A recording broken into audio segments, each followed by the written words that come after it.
কিন্তু সকলোৱে কৈছে যে ভইচটো হেনো অহা নাই মোৰ গতিকে পুনৰ লাইভ আহিলো আজি লাইভ আহিছো এটা বিশেষ কাৰণ আছে লাইভ অহাৰ হয়তো কিছুমানে জানে যে যোৱাকালি মোৰ এটি নতুন গীত বুকুৰ আপোন বুলি মুক্তি লাভ কৰিছে গতিকে যোৱাকালি আহিম ভাবিছিলো লাইভ কিন্তু অহা নহল প্লিজ ৰিপিট নাও ৰিপিটে কৰিছো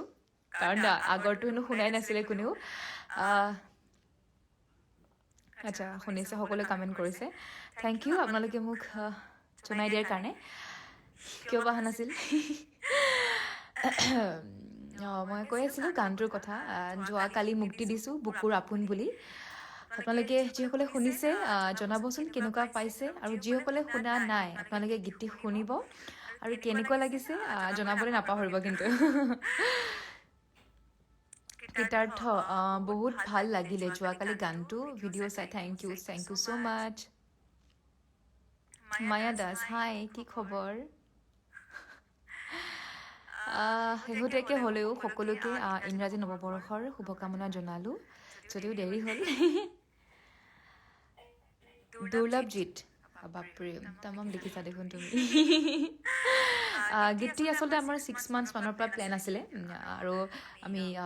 নহয়গৈ নহয়গৈ আচলতে গীতটিৰ কাম শেষ বহুদিনৰ আগৰ পৰা আপডেট দি আছিলোঁ বুকুৰ আপোন বুলি আহি আছে বহুতৰ গালিও খাইছিলোঁ বা কেতিয়া আহিব গানটো আপডেটে পাই থাকোঁ আৰু আমি আচলতে অকণমান টাইম লাগিলে সময় লাগিল ফাইনেলি যোৱাকালি মুক্তি হ'ল গীতটি লিখিছে মৃদুস্মিতা দেৱী আৰু গীতটি খুব ধুনীয়াকৈ সুৰ কৰিছে আৰু মিউজিক কৰিছে প্ৰণয় দা ত্ৰিয়ন মহন্ত দা আৰু গীতটি কৰিঅ'গ্ৰাফি কৰিছে শচীন বৰুৱা দাই আৰু এক্টিঙত আছে দীপাংকৰ ৰয় খুব ভাল এক্টৰ তেখেত আৰু ইউটিউবত আছে মোৰ ইউটিউব চেনেল ৰিচা ভৰদ্বাজত আছে বুকুৰ আপোন বুলি আপোনালোকে চাৰ্চ কৰিলে গানটো শুনিবলৈ পাব আৰু শুনি পেলাই কেনেকুৱা পায় জনাবলৈ একেবাৰে নাপাহৰিব অকণমান কমেণ্টছ পঢ়োঁ নেকি বাৰু সুমিত্ৰা দেৱী হাই বা হাই কি খবৰ ৰক্তিম হাই বা প্লিজ কল আচ্ছা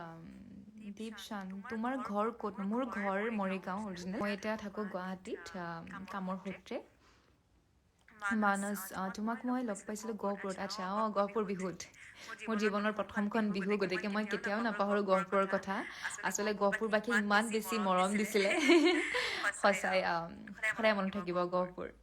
প্ৰাণজ্যোতি থেংক ইউ বিতুপন ৰাভা হাই ৰিচা বা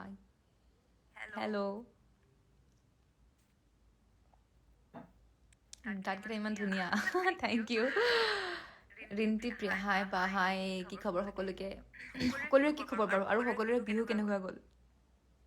আৰু ঠাণ্ডা ইমান ঠাণ্ডা পৰিছে সাংঘাতিক ঠাণ্ডা গুৱাহাটীতে ঠাণ্ডা